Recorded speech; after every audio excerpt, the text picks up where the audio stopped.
My stepmother spent 15 years calling me ungrateful, then hired a lawyer when Grandpa's will gave me the farm instead of her kids. I was 8 when Dad married Veronica, 6 months after Mom died. She brought twins, Bryce and Tatum, both a year older than me. They got the master bedroom. I got moved to the attic. "You're so ungrateful," became her favorite phrase.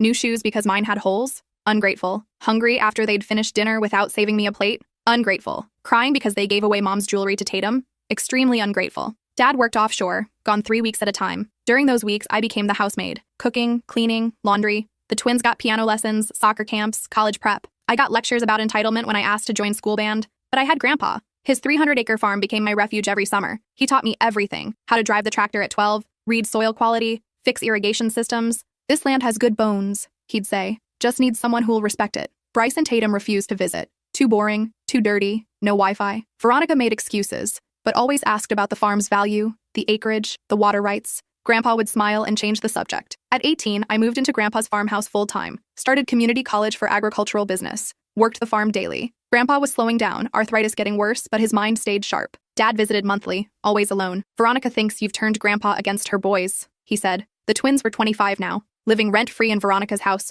working part-time jobs at best. Then Grandpa got sick, stage 4 pancreatic cancer. Suddenly, the family visited constantly. Veronica brought casseroles and photo albums, talking about memories that never happened. The twins remembered loving Grandpa, though neither could name his favorite crop. 3 weeks before he died, his lawyer visited. After they talked privately, Grandpa called me in. "Everything's handled," he said. "Don't let them bully you." The will reading came. The lawyer announced the farm, all 300 acres, the house, the equipment, the water rights, went to me. Complete ownership. Veronica's face went white, then red. That's impossible. She manipulated him, isolated him, poisoned his mind against his real family. The lawyer handed her Grandpa's letter. "Your stepson earned this through 15 years of work. Your son's visited twice in a decade." By evening, she'd hired Mitchell Crawford, the most aggressive probate attorney in the county. The lawsuit claimed undue influence and fraudulent manipulation. I hired my own lawyer. Then I found Grandpa's bank statements. Veronica had taken $40,000 over 3 years, claiming it was for his medical expenses. Expenses he'd paid himself. Receipts showed the money funded Bryce's failed businesses and Tatum's luxury apartment. My lawyer smiled. "This is going to be interesting. The court date is next week. But yesterday,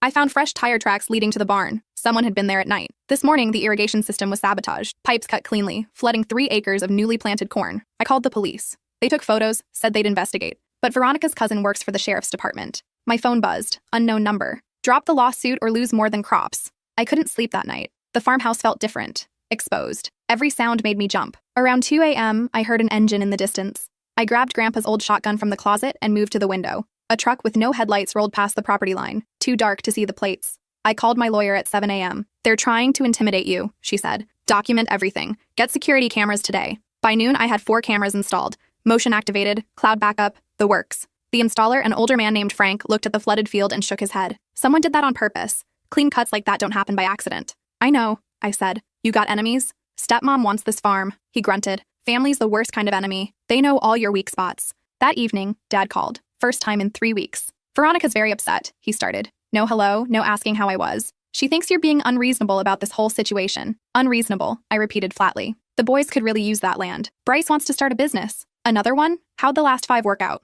Silence. "Dad, someone cut my irrigation pipes, flooded 3 acres of corn, then sent me a threatening text." "That's unfortunate. But you can't just accuse—" "I'm not accusing anyone. I'm telling you what happened. Your wife hired a lawyer to steal my inheritance. Now someone's vandalizing my property." "Our property," he corrected. "I grew up on that farm too. Then maybe you should have taken care of it. Grandpa left it to me because I'm the only one who gave a damn." He hung up. My phone rang again immediately. Unknown number. I answered on speaker. Recording app ready. "You got cameras now," a male voice said. Young, probably Bryce. "Won't matter. Drop the suit or we burn the whole place down." "Good luck with that," I said. "Voice recordings are admissible in court." Click. I sent the recording to my lawyer and the police. The detective assigned to my case, a woman named Rodriguez, called back within an hour. "We're taking this seriously," she said. "But I need to warn you, with Veronica's cousin in the department, information might leak. So what do I do? Keep documenting, keep recording, and watch your back." The next 3 days were quiet. Too quiet. I worked the farm during the day, checking the cameras constantly on my phone. At night, I barely slept. Then Friday came. I was in the barn repairing a combine when I smelled smoke. Not wood smoke, chemical smoke, harsh and acrid.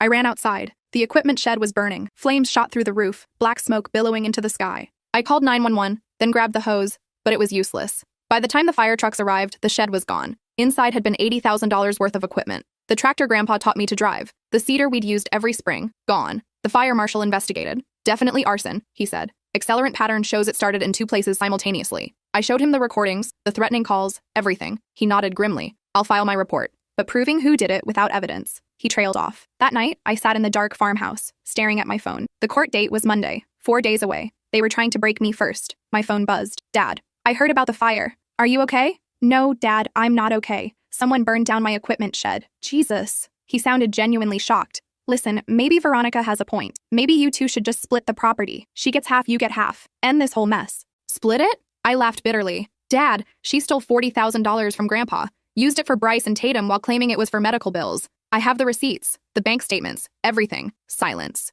You didn't know that, did you? She said she was helping him manage his money, that he asked her to. He asked her to fund Bryce's third failed restaurant, Tatum's luxury apartment while Grandpa was dying in my spare bedroom because he couldn't afford hospice care. More silence. Monday, I said. Court's Monday. Come see the evidence yourself. I hung up. Saturday morning, Detective Rodriguez came by personally. The voice analysis came back on your threatening calls, she said. 93% match for Bryce Henderson, your stepbrother. Can you arrest him? Working on the warrant. But I wanted to warn you, he's escalating. The fire crossed a line. If you have somewhere else you can stay until Monday, this is my home, I'm not leaving. She looked at me for a long moment. Then be careful, really careful. That night, I didn't pretend to sleep. I sat in Grandpa's old rocking chair with the shotgun across my lap and every light in the house on. The cameras showed nothing but darkness and fields. At 3 a.m., my phone lit up. Motion alert from the barn camera. I pulled up the feed. 2 figures, faces covered, moving through the barn with flashlights. One carried a gas can. I grabbed my phone and called 911. 2 intruders on my property. They have accelerant attempting arson. Then I stepped onto the porch and fired the shotgun into the air. The blast echoed across the fields. The figures in the barn froze. I chambered another round, the sound unmistakable in the quiet night. Police are on the way, I shouted, and I've got you on camera. They ran. I kept the gun trained on the barn until I heard sirens. 3 sheriff's vehicles screamed up the driveway, lights blazing. Rodriguez jumped out of the first car. Anyone hurt? They ran when I fired a warning shot, headed east through the cornfield. 2 deputies took off running. Rodriguez came onto the porch. You did good. That warning shot probably saved your life, and my barn. We found the gas can inside, 5 gallons, barely opened. If I'd been asleep, if I hadn't been watching the cameras, they would have burned it all. The deputies came back empty-handed, lost them in the corn, but we found this. He held up a wallet. Dropped in the field. Rodriguez opened it. Tatum Henderson, my stepsister. She looked at me. We'll pick her up within the hour. Sunday morning, I woke up on the couch, still holding the shotgun. My entire body ached. I made coffee and checked my phone. 7 missed calls from Dad, 3 from Veronica, and 1 text from an unknown number that made my blood run cold. You got Tatum arrested. Bryce is next. But we're not done. Court won't matter if you're not alive to attend. I forwarded it to Rodriguez immediately. She called back. Pack a bag. You're going into protective custody until the hearing tomorrow. What about the farm? We'll have a deputy stationed here around the clock, but you need to be safe. I spent Sunday in a hotel room 30 miles away, going over my case file with my lawyer. Every bank statement, every receipt, every text message and recording. This is one of the most clear-cut cases I've seen, she said. The judge is going to rule in your favor, but I'm worried about what happens after. You mean if Veronica loses everything? She's desperate. Desperate people do stupid things. Monday morning arrived too fast and too slow. I dressed in the same clothes I'd worn to Grandpa's funeral. Navy blue dress, practical shoes. I looked tired because I was, but I looked determined too. The courthouse steps felt like climbing a mountain. Inside, Veronica sat with her lawyer. She dressed up, pearls and a designer suit, playing the role of respectable matron. When she saw me, her face hardened. Bryce wasn't there, still avoiding the warrant. But Tatum was, sitting in the front row in an orange jumpsuit, handcuffed to a deputy. Our eyes met. She looked away. Dad sat in the back, separate from everyone. All rise. The Honorable Judge Patricia Morrison presiding. Judge Morrison was in her 60s, sharp-eyed, with a reputation for not tolerating nonsense. She reviewed the case file, then looked at both parties. This is a dispute over the estate of Vernon Cole, specifically a 300-acre farm left to his grandson against the contestation of the deceased's daughter-in-law.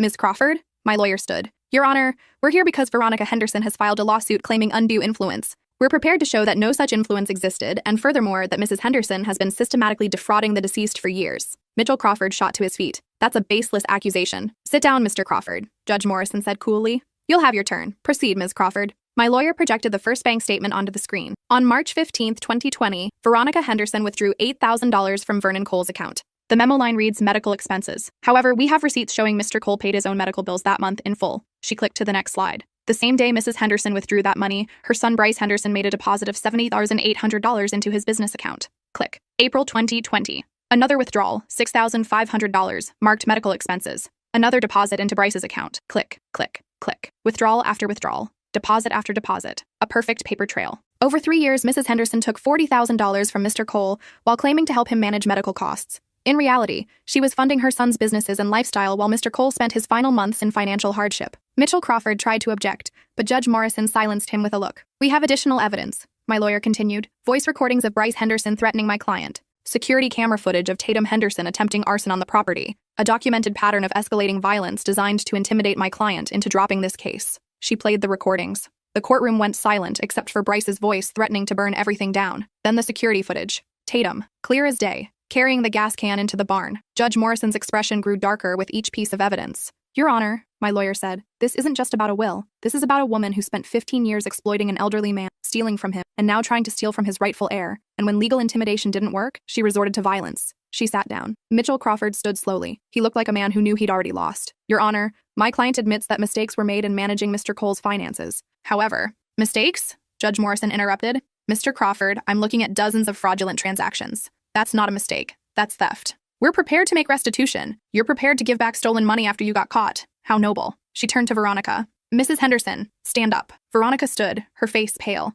Did you or did you not withdraw money from Vernon Cole's accounts without his knowledge? I was helping him? Yes or no? Yes, but did you use that money for your sons instead of Mr. Cole's care? Veronica's mouth opened and closed. Yes or no, Mrs. Henderson? Yes. Judge Morrison closed the file. I've seen enough. The will stands as written. The farm, all property, equipment, and assets remain with the rightful heir. Furthermore, I'm referring this matter to the district attorney for possible criminal charges of elder financial abuse. She turned to me. Young man, this is your property, free and clear. I'm also issuing a restraining order. Mrs. Henderson and her sons are not to come within 500 feet of you or the farm. Mitchell Crawford slumped in his seat. Veronica's face crumpled. This isn't fair. Those boys are his grandsons too. Stepsons, Judge Morrison corrected, who visited twice in 10 years while your stepson worked that farm daily, who contributed nothing while he gave everything. Save your arguments for the DA, Mrs. Henderson. We're done here. The gavel came down. I stood there, not quite believing it was over. My lawyer squeezed my shoulder. You won, completely. Dad approached as everyone filed out. He looked older somehow, defeated. I didn't know, he said quietly. About the money, the threats, any of it. You didn't want to know. There's a difference.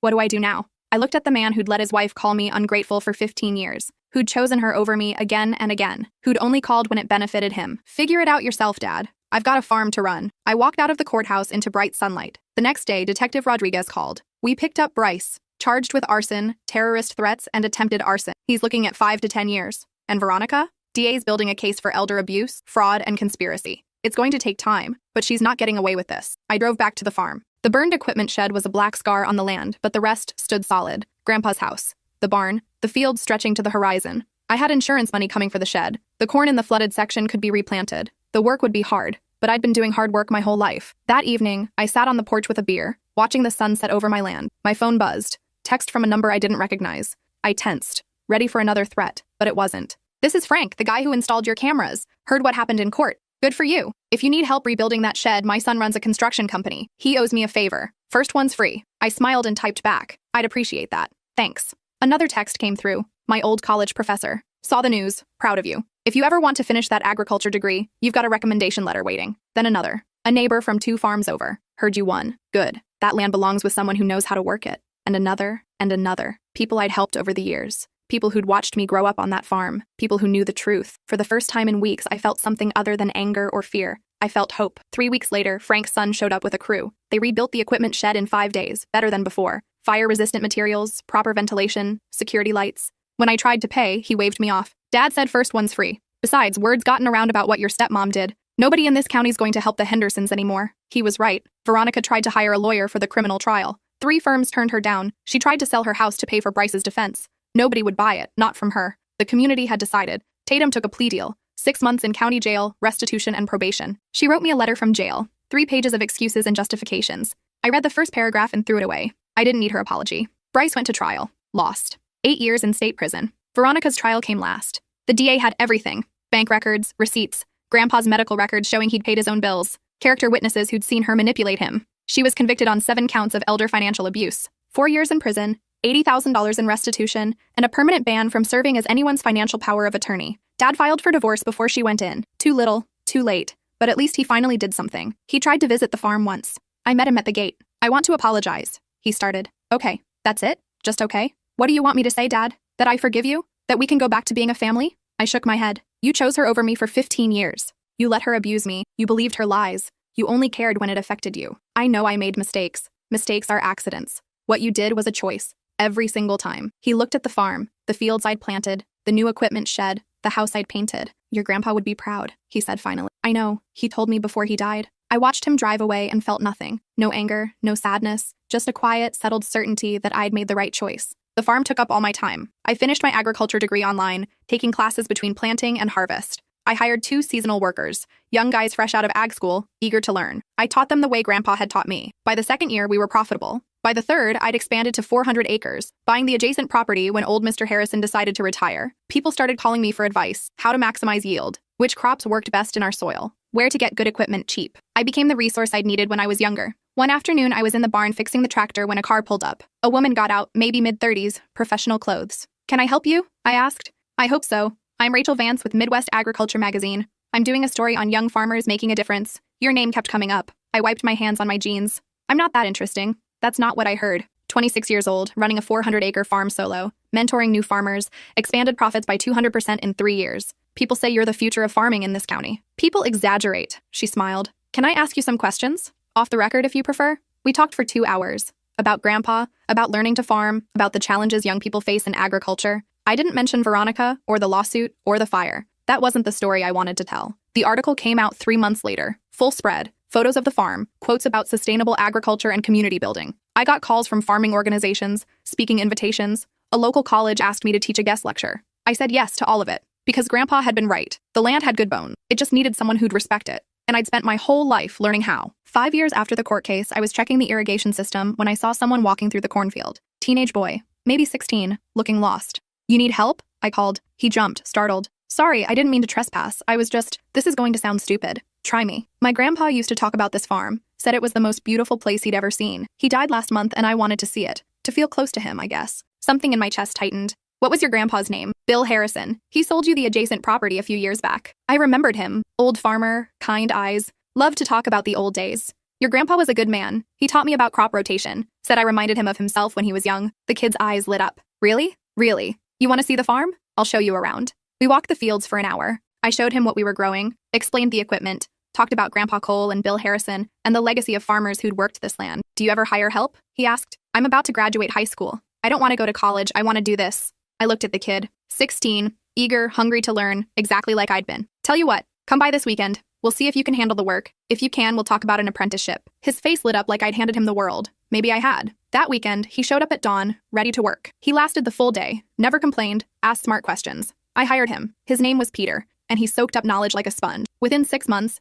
he was handling basic maintenance. Within a year, I trusted him to run equipment. He reminded me so much of myself at that age it was almost painful. I taught him everything Grandpa had taught me, the value of hard work, the importance of respecting the land, how to read weather patterns and soil quality, how to fix things instead of replacing them. One day he asked about the burned patch where the old equipment shed had been. The grass had grown back, but you could still see the outline. What happened there? I considered lying, making up a story about an accident, but I'd never lied to him before. Someone tried to destroy this farm. Family members who thought they deserved it more than me, even though they'd never worked a day here. They sued, they threatened, they burned my equipment, they tried to burn the whole place down. Peter's eyes went wide. "What did you do?" "Documented everything. Got cameras, got lawyers, got proof. They all ended up in jail." "Were you scared?" "Terrified. But I was also angry. This was my grandpa's legacy, my home. I wasn't going to let anyone take it from me." He nodded slowly. "My mom says family's supposed to take care of each other. Good family does. Bad family just takes." He went back to work, but I could see him thinking. The next week, he showed up with bruises on his arms. "What happened?" I asked. "Nothing. Just clumsy." But I recognized that particular kind of clumsiness. I'd had it myself once. "Peter, what happened?" He wouldn't meet my eyes. "My stepdad thinks farming's a waste of time. Thinks I should work at his construction company instead." We got into it. The words hit me hard. Different details, same story. "Does he hurt you?" Peter shrugged, which was answer enough. "Do you have somewhere safe to go?" "My mom's not going to leave him. She says I'm being dramatic, that he's just trying to help me have a real future." I'd heard those words before too. "The farmhouse has a spare room," I said. "If you need it." He looked up, shocked. "Seriously?" "Seriously. You're 18 next month, right? 3 weeks. Then you're legally an adult. You can make your own choices. If you choose to leave, you have a place here." The gratitude in his eyes reminded me of how I'd felt every time Grandpa invited me to the farm. Peter moved in 3 weeks later, the day he turned 18. His mother cried and accused him of abandoning the family. His stepdad called me, threatening lawsuits and accusations. I'd heard those threats before. "Your stepson is an adult making his own choices," I said calmly. "If you harass him or me again, I'll file for a restraining order." He hung up. Peter thrived on the farm. Without the stress of his home life, he transformed. More confident, more skilled, more sure of himself. He enrolled in online agriculture classes,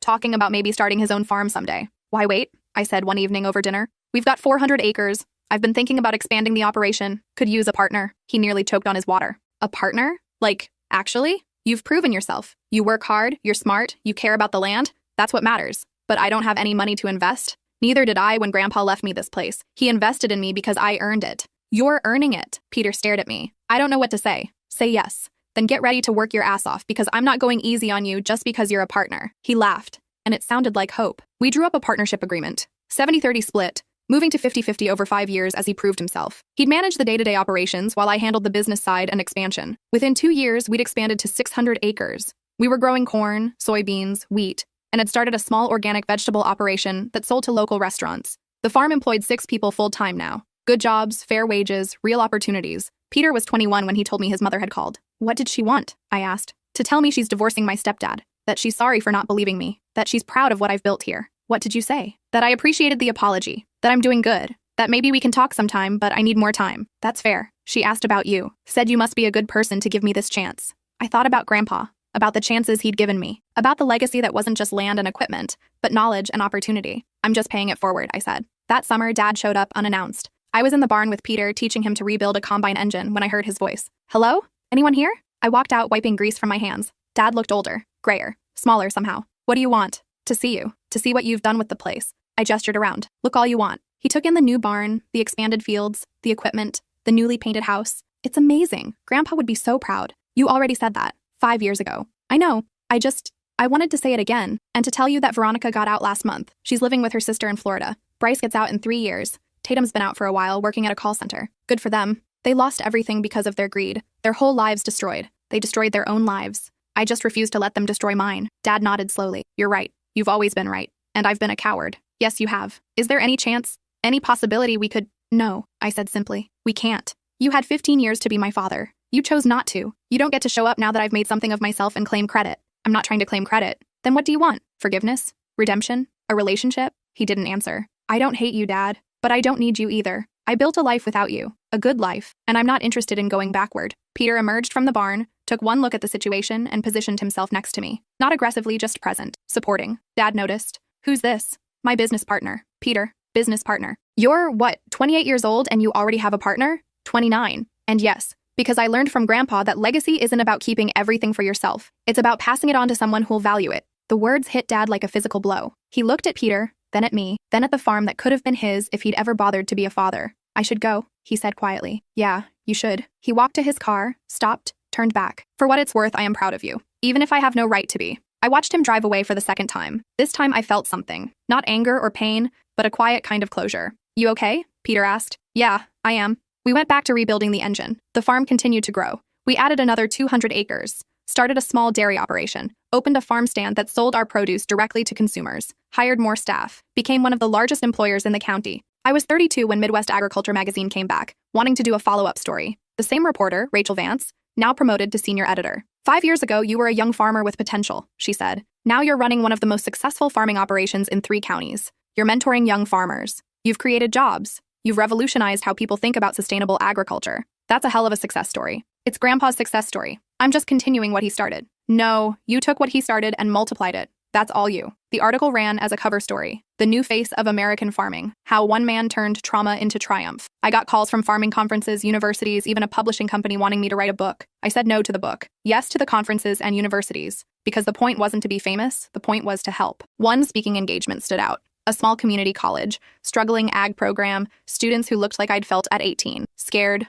uncertain, not sure they belonged. I told them my story. Not the sanitized version, but the real one. The abuse, the lawsuit, the arson, the threats, and how I'd survived it all by refusing to give up on the one thing I truly loved. Farming isn't just a job, I said. It's a legacy. Every seed you plant is a promise to the future. Every field you tend is an investment in tomorrow. And when people try to take that away from you, when they tell you you're not good enough or smart enough or deserving enough, you remember this. They're wrong. Your worth isn't determined by people who never did the work. It's proven by the work itself. A kid in the back row raised his hand. What if your family doesn't support you? Then you build a new family out of people who respect you, believe in you, and show up when it matters. Blood doesn't make family, loyalty does. After the speech, a dozen students came up to thank me, to share their own stories of family rejection, of being told farming wasn't a real career, of struggling to prove themselves. I listened to every single one, gave them my email, told them to reach out if they needed advice or help or just someone who understood. 3 of them ended up interning on my farm the next summer. By the time I was 35, the farm employed 22 people.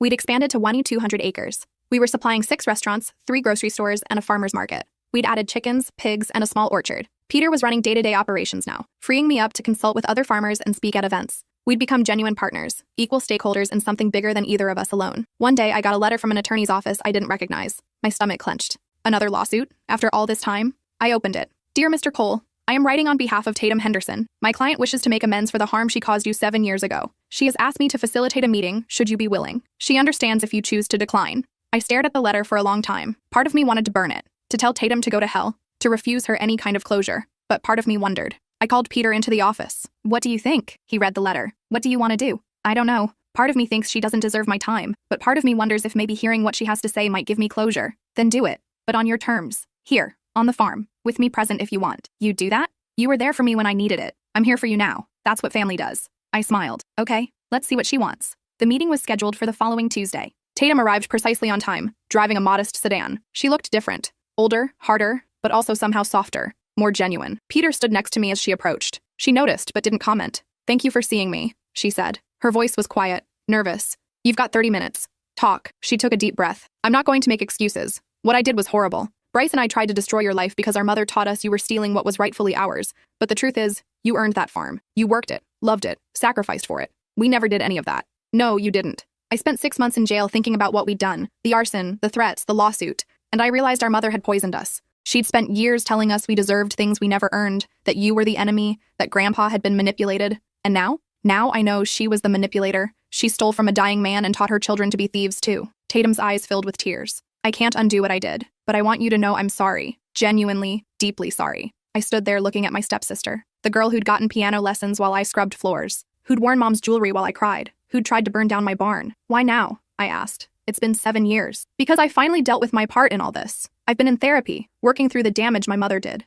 I got my GED in jail, started community college after I got out. I work full-time, I pay my restitution, I volunteer with at-risk youth. I'm trying to be better. Good for you. I don't expect forgiveness. I don't deserve it. But I wanted you to know that what you did, refusing to back down, fighting for what was yours, it actually helped me. It showed me that actions have consequences, that you can't just destroy people's lives without it destroying you back. I looked at Peter. He gave a small nod. I appreciate the apology, I said. I do, but I can't forget what you did. The trauma, the fear, the damage. That stays with me. I understand. But I paused. I'm glad you're doing better. I'm glad you learned something. And I hope you keep getting better. Tatum nodded, tears running down her face. Thank you. That's more than I deserve. She turned to leave, then stopped. The farm looks amazing. Grandpa would be so proud. I know. After she left, Peter and I sat on the porch, not speaking. How do you feel? He finally asked. I don't know. Lighter, maybe? Like I can finally close that chapter? That's good, right? Yeah, it is. We sat in comfortable silence, watching the sun set over fields we'd planted together. The years continued to roll by. The farm kept growing, not just in size, but in impact. We started a program for at-risk youth, teaching them farming skills and work ethic. 3 kids turned into 10, then 20, then 30. Some moved on to college, others stayed in agriculture. All of them found purpose and direction. I met someone, finally. Diana, a veterinarian who consulted on our livestock operations. She was smart, funny, and understood the demands of farm life because she lived them too. We dated for 2 years before I asked her to marry me. The wedding was on the farm, naturally. Small ceremony, close friends, workers who'd become family. Peter stood as my best man. Diana's sister was her maid of honor. Dad wasn't invited. During the reception, Diana and I stood on the hill overlooking the property. All 200 acres, bathed in golden sunset light. Grandpa would have loved this, I said. He's here, Diana said, squeezing my hand. In every seed, every field, every person you've helped. That's legacy. She was right. We built a house on the property, not far from Grandpa's original farmhouse, which we'd converted into offices and housing for seasonal workers. Our home was simple but comfortable, with big windows overlooking the fields. Diana got pregnant a year after we married. We had a daughter first, named Vera after Grandpa's mother, then twins,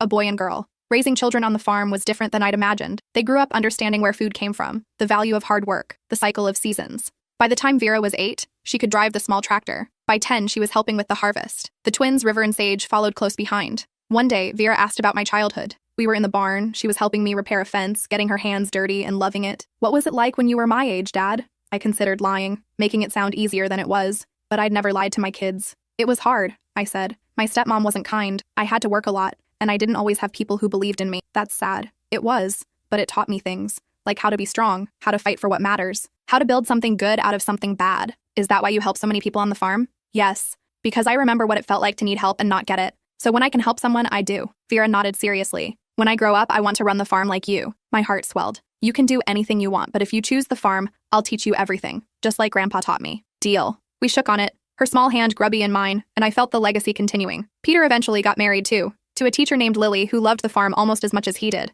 They built a house on the opposite end of the property and had 2 kids of their own. The farm became a community, multiple families living and working together, supporting each other, building something sustainable and good. I was 43 when I got another letter from an attorney. This time it was about Veronica. She'd died of a heart attack in Florida, alone in a small apartment. The letter explained that she'd left a note, asking that I be informed. No apology, no explanation, just a request that I know. I felt nothing. No satisfaction, no grief, no anger. Just a distant acknowledgement that a chapter of my life was truly over. Bryce got out of prison the next year. I heard through the grapevine that he'd moved out west, working construction, staying out of trouble. I hoped he'd found some peace. Tatum called once years after our meeting, just to tell me she'd gotten married, that she was happy, that she was still working on being better. I don't expect you to care, she said, but I wanted you to know. I'm glad you're doing well, I said, and meant it, because that's what healing looks like. Not forgetting the harm, but releasing the hold it has on you. The farm continued to thrive. We won awards for sustainable agriculture. We were featured in documentaries about the future of farming. Universities brought students to tour our operations. But the thing I was proudest of wasn't the acreage or the profits or the recognition. It was the people. 22 employees had become 40. 40 became 60. We provided good jobs, fair wages,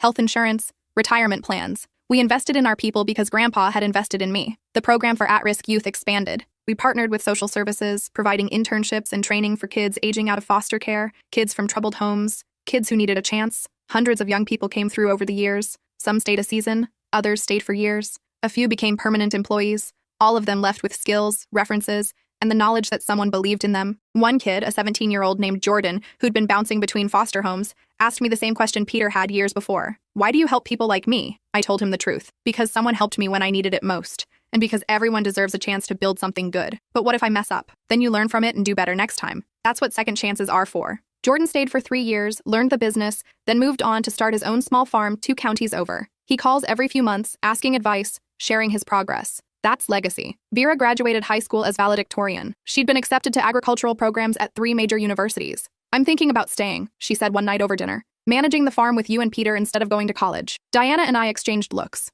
You should go to college, I said. Learn new techniques, modern technology, sustainable practices, then come back and make this place even better. But legacy isn't about you doing exactly what I did. It's about you becoming the best version of yourself, then bringing that back to the land. She went to college, double majored in agricultural business and environmental science. Came back 4 years later with ideas that revolutionized our water conservation and soil management. The twins followed their own paths. River studied veterinary medicine like Diana. Sage went into agricultural policy, working on legislation to support small family farms. All 3 stayed connected to the farm, even when their work took them elsewhere. I was 52 when a production company reached out, wanting to do a documentary specifically about my story. The abuse, the inheritance fight, the lawsuit, the rebuilding. I almost said no, but Diana convinced me. People need to hear this. Not because you're special, but because you're not. You're proof that anyone can overcome their circumstances if they're willing to fight for it. The documentary took a year to film. They interviewed me, Peter, Vera, dozens of employees, and former at-risk youth. They tried to interview Bryce and Tatum. Bryce declined. Tatum agreed. She looked good on camera. Healthy, stable, honest. He had every reason to destroy me, she said. To let me rot in prison, to refuse my apology, to gloat about his success while we failed. But he didn't. He showed me grace I didn't deserve. That changed my life. The documentary was called Growing Forward, One Man's Journey from Abuse to Abundance. It premiered at a film festival and was later picked up by a major streaming service. The response was overwhelming. Thousands of messages from people who'd experienced similar family trauma, who'd been told they were worthless, who'd fought for their inheritance, their dignity, their right to exist. I tried to respond to as many as I could, offered advice, support, encouragement, because that's what you do when you've survived. You reach back and pull others forward. I was 58 when I officially retired from day-to-day operations. Vera had returned from her master's program and was ready to take over. Peter was transitioning to a consultant role, spending more time with his grandkids. The farm was in good hands. Diana and I built a smaller house at the edge of the property, with a view of the original farmhouse where Grandpa had taught me everything. I spent my days consulting, mentoring, and occasionally speaking at events. But mostly, I sat on the porch with my wife, watching the sunset over land that had saved my life. One evening, Vera came by with her own children, my grandchildren. They ran through the fields, laughing and playing, completely unaware of the trauma and triumph that had built the ground beneath their feet. They're going to do amazing things, Diana said. They already are. They're growing up knowing they're loved. That's more than I had. You broke the cycle. We broke the cycle, I corrected. You, me, Peter, everyone who chose to build instead of destroy. Vera joined us on the porch, watching her kids play. I've been thinking about expanding the youth program, she said. Maybe building housing, making it a full residential program for kids who need long-term stability. I smiled. Grandpa would love that. What do you think? I think you're going to be even better at this than I was. She leaned against my shoulder. I learned from the best. We sat in comfortable silence, 3 generations on a porch, watching the farm thrive. That night, I dreamed of Grandpa. We were in the barn, working on the old tractor. "You did good, kid," he said. "Real good. I just did what you taught me." "No, you took what I taught you and made it better. That's how it's supposed to work. I miss you. I'm always here. In the soil, in the fields, in everything you built." That's the thing about legacy. It doesn't end when we do. It keeps growing. I woke up with tears on my face and peace in my heart. The farm is 1,500 acres now, employs 93 people, produces food for thousands of families, provides opportunities for hundreds of at-risk youth, supports 3 families across 3 generations. And it all started with an 8-year-old kid who just wanted someone to love him. Someone did. And that changed everything. I'm 62 now. I still wake up early, still check the fields, still remember every lesson Grandpa taught me. But more than that, I remember what I learned on my own. That family isn't just blood. That legacy is what you build, not what you're given. That justice isn't always quick, but it's worth fighting for. That land has good bones, but only if you respect it. That trauma doesn't have to define you. That revenge is sweet, but building something good is sweeter. Veronica called me ungrateful for 15 years. She was wrong. I was grateful. Grateful for every hardship that made me stronger. Grateful for Grandpa's love and guidance. Grateful for the opportunity to prove her wrong. Grateful for the chance to build something that would outlast all the cruelty and pain. The farm isn't just my victory. It's Grandpa's legacy. It's Peter's future. It's Vera's inheritance. It's hope for every kid who's ever been told they're worthless. It's proof that the people who love and support you matter more than the ones who try to tear you down. And it's mine, free and clear, earned through 15 years of work and 15 more of building. Veronica's gone now. Bryce is somewhere out west. Tatum found her own redemption. Dad died 5 years ago, still carrying his regrets. I attended his funeral, not because I'd forgiven him, but because I'd moved past needing to. The farm remains, the land remains, the legacy remains. And that's all that matters. Every spring, when I plant the first seeds, I think about Grandpa. About the 8-year-old kid who just needed someone to believe in him. About the 18-year-old who inherited a dream. About the 23-year-old who fought in court for what was his. And I think about the man I've become, not despite the pain, but because I refuse to let it break me. That's the real inheritance. Not land or money or property, but the knowledge that you can survive anything if you're willing to work for something better. Grandpa knew that. Now I know it too. And every person who's come through this farm, every kid who's found hope here, every family that's built a life on this land, they know it too. That's legacy. That's justice. That's victory. And it's mine.